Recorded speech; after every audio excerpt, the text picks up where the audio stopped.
Batman. I work all day in a cave and get stuck between a rock and a hard place. Can I come out? And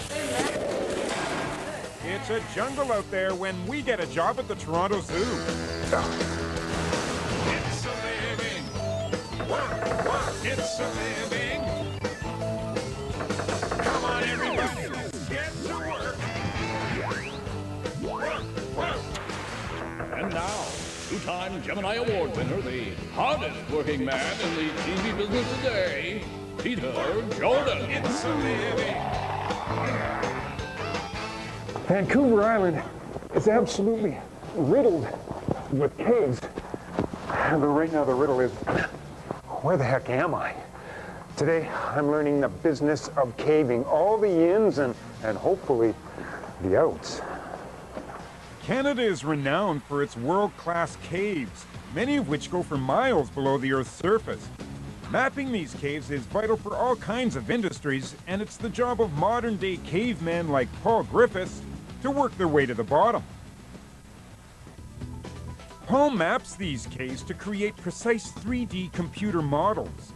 These can be used by scientists, movie and TV productions, search and rescue, and by logging companies. Shallow caves present the risk of collapse when the surface is loaded, such as with a loaded logging truck. So it's important to determine the position of that cave. Paul recently spotted this cave near Campbell River on Vancouver Island.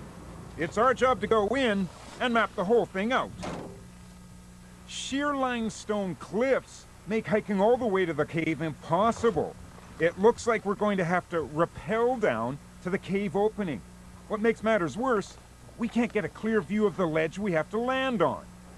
I seem to recognize that big tree. I think it was right outside the entrance there. There's a cave. We don't know what's inside yet. Yeah, it could end up in downtown Vancouver for all we know, or downtown Campbell River. Open up a manhole and, I mean, has it ever happened where you're just walking along and then suddenly there it is, there's another exit and you're in a different place? Yes, but in this case, we got to be ready to come back up the same way. So we got the ascender. Where's the motor on it?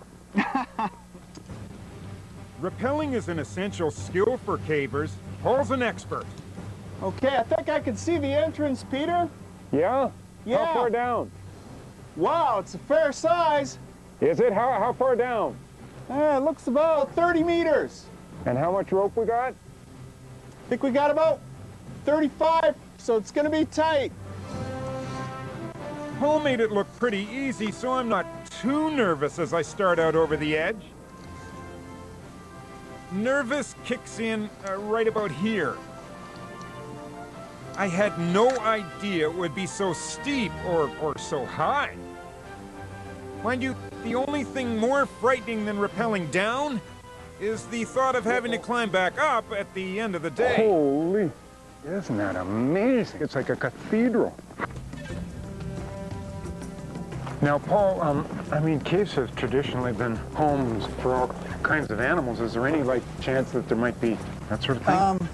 Yeah, occasionally there'll be visitors like cougars and bears. No, you're supposed to say no, there's no chance of that. I mean, generally you'll smell them or you'll see them before it becomes a problem. Oh, boy. And what about, like, bats? Bats sometimes roost in these caves. Good idea not to disturb them, though. Yeah, no kidding. I'd hate to get a bat in my hair. Paul brings along all sorts of equipment to survey the cave, including a laser for measuring distances. 11 meters there. We use a tape measure, a compass, and something called a clinometer to document every aspect of the tunnel. What do you got? 13.1 meters. We haven't gone that far into the cave, and already it's pitch black. It's actually kind of spooky, and I'm losing my sense of direction.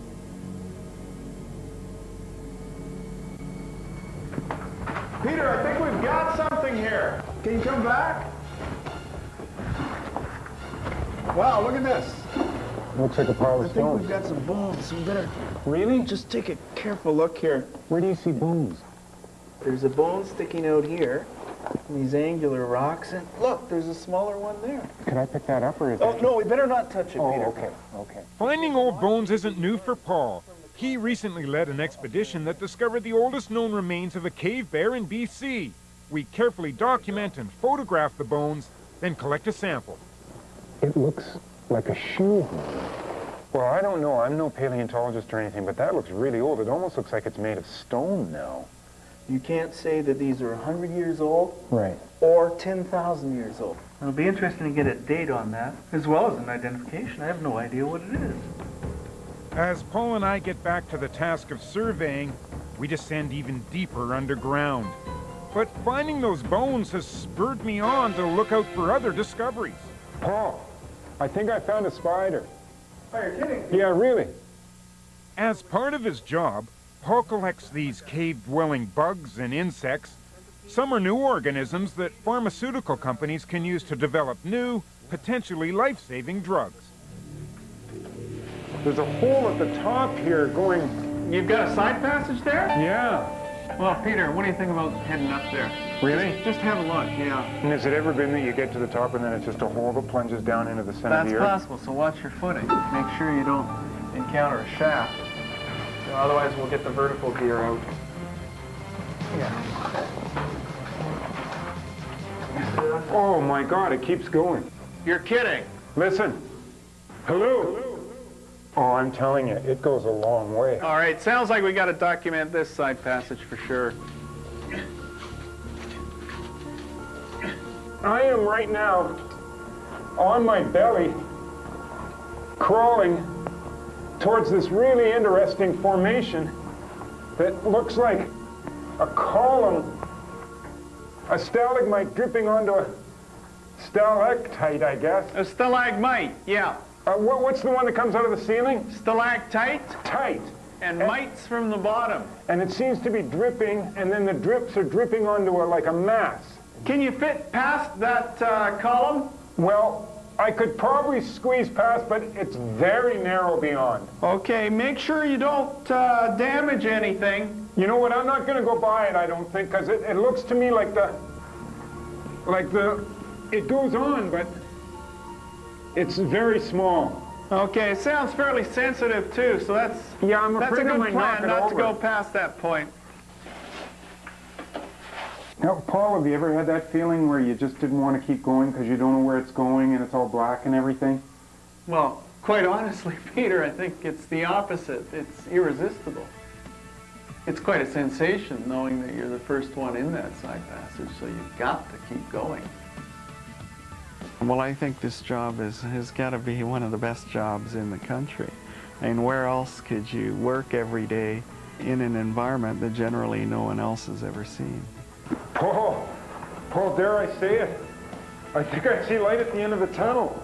Like really, I think we found another exit. Yahoo! I'm telling you, I don't know where we are, but am I ever happy to be here? Well, you know, actually what makes me happy is we're getting out into the sunlight is